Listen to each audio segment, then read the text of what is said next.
There's a plastic spoon in our brains? According to a recent study out of the University of New Mexico, there could be the equivalent of a plastic spoon's worth of micro and nanoplastics in the average human brain. Lovely. They looked at brain, kidney, and liver tissue in people who had passed either in 2016 or 2024.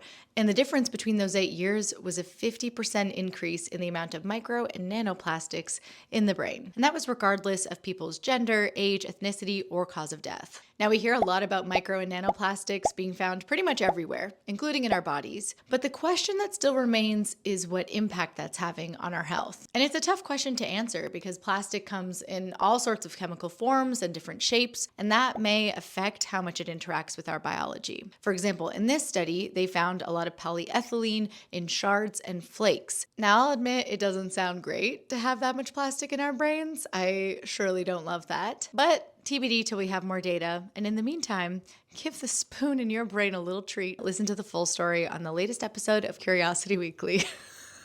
That's horrible.